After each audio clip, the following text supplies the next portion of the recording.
Do you want to tell me a little bit about you and about the Yeah, band?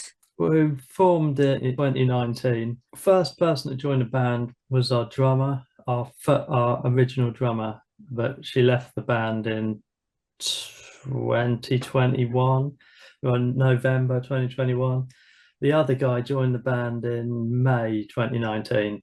So for about 2.5 years, we had a full band, but Oh yeah. now we're just two guys with a drum machine looking for a drummer. We've done some open mics, and I play live once a week somewhere, Hmm. but we haven't done a lot together. We've done a few, but we need to get a drummer and we need to do more, I think.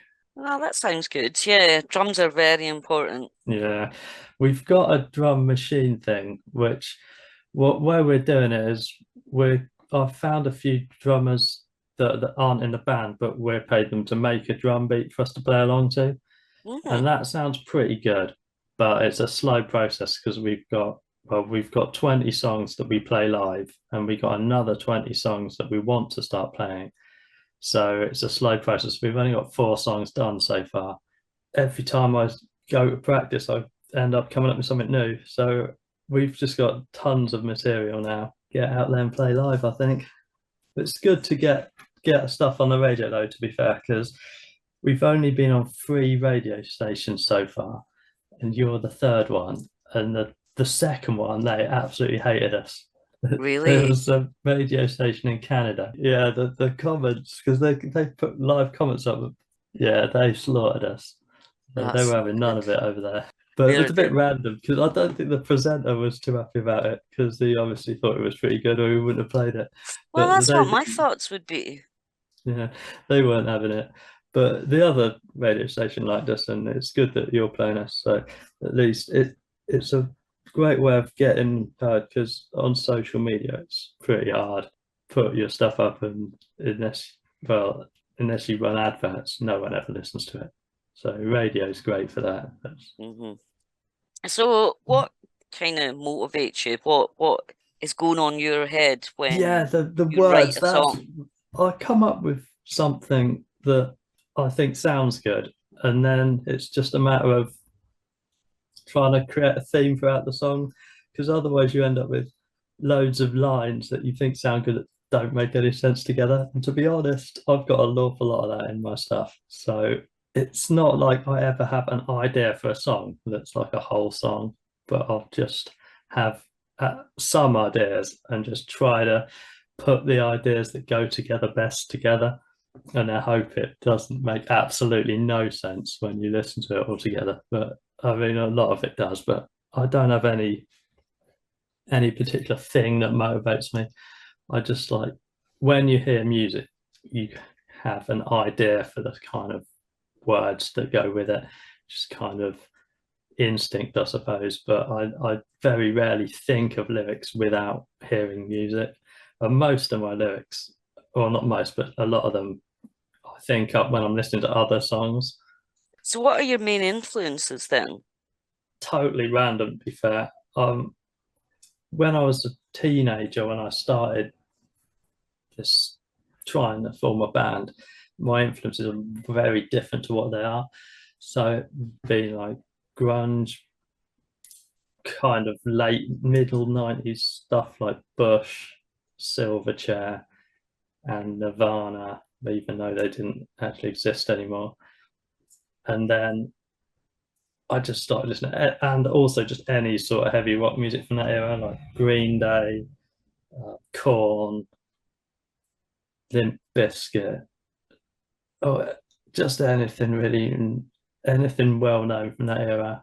I listened to it, and then around sort of my early 20s, I got into black metal, mainly because I started listening to Cradle of Filth, and then I went on a random tangent, I would say, where I was trying to form a black metal band for about 15 years, and I absolutely couldn't play it, to be honest. I still listen to it now, but the bands I really wanted to sound like were Immortal and Cradle of Filth. I did like, I sort of liked some other black metal bands, but they were the main ones that I wanted to be like. And it was all I was really doing was playing sort of my old grunge material, but trying to strum it in a different way to sound a bit like black metal. And it was total rubbish, really. And in the end, and my vocals don't. I absolutely couldn't do decent black metal vocals. So in the end, after about 10 or 15 years, it must have been about 13 years, I think. I just thought, oh, forget this. I'll start playing grunge again because that's pretty much all I actually can play, and I still liked it. So I've say I'm influenced by. I don't know if you should say you're influenced by black metal, but I listen to it, so it must influence me in some way, and just any old random music that I like. Just practically everything I've ever liked has influenced me, I'd say.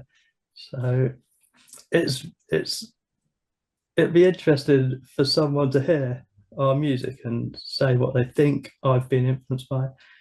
Well, Nirvana's definitely one influence that you can tell straight away. Yeah, I'd say I've had heard people say that before, but they are probably the biggest influence and the band I still listen to most, because the other bands that did that sort of style of music, a lot of them don't either. They don't exist anymore. Or they aren't very well known. But Nirvana, like, I don't know, you hear them all the time, and What's next for you guys?